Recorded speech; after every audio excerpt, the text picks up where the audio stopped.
guys, welcome to another Temperament Tuesday.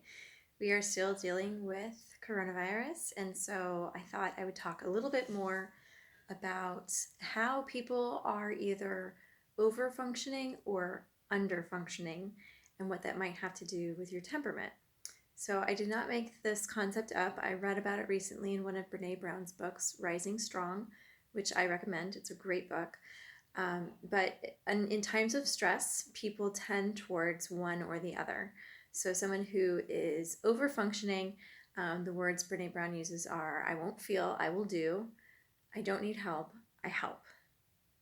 So think about that. I won't feel, I will do. I don't need help, I will help. Under functioning people, they are at the opposite extreme. So they, according to Brene Brown, would say or live something like this. I won't function. I will fall apart. I can't help. I need help. So again, under functioning, I won't function. I will fall apart. I can't help. I need help. So think about what you tend towards. People tend towards one extreme or the other. And, this is the time of great stress, and a lot of people, because of the unknown, because of the pressures that are put upon us, whether it's all of a sudden job security on the line, if it's fear of illness, if it's clearly there are just numerous factors that could be leading to stress at this time. So think about whether you tend towards over functioning or under functioning. And I think, and this is just me thinking, I don't think there's any data on this, but I think that the temperaments that tend towards extroversion, choleric and sanguine, I think they might tend towards overfunctioning, especially the choleric. I think that's a given. The choleric is the one who feels very determined and want control and want to achieve, and so I can imagine in times of stress, would go into overdrive. So I think that's a given. Melancholics, I can see them tending towards under functioning.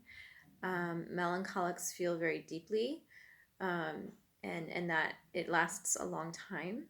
There's an intensity to sense of longings to melancholics, and I imagine that the propensity for the stereotypical thought of an under-functioning person to the extreme is, you can't get out of bed in the morning, right? Like full-fledged depression. So I feel like the melancholics might tend towards underperforming. I think sanguines might tend towards over-functioning. I think I said underperforming, I'm under-functioning. It's late, I'm tired. So I think the sanguines might tend towards over-functioning. Phlegmatics, probably under functioning. Phlegmatics are the ones who are the most laid back, the ones who are most placid, the ones who don't have a strong response and it doesn't last a long time. So I think they definitely would go under functioning. So just something to think about.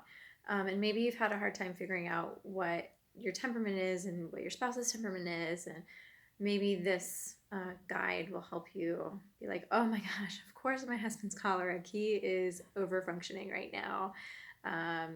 It may be a helpful indicator to help you figure out what temperament you might be or what temperament your loved ones might be. So all that said, be gentle with yourself. Awareness is key. And then you have to do something with that information. So if you realize you are under functioning, if you realize you are over functioning, take the next step to seek help, right? You might be seeking the help of your spouse. Be like, look, I know I couldn't get out of bed.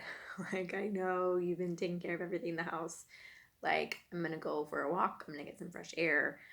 I'm going to get back to myself, right? Overfunctioners might need help kind of letting go of the reins a little bit.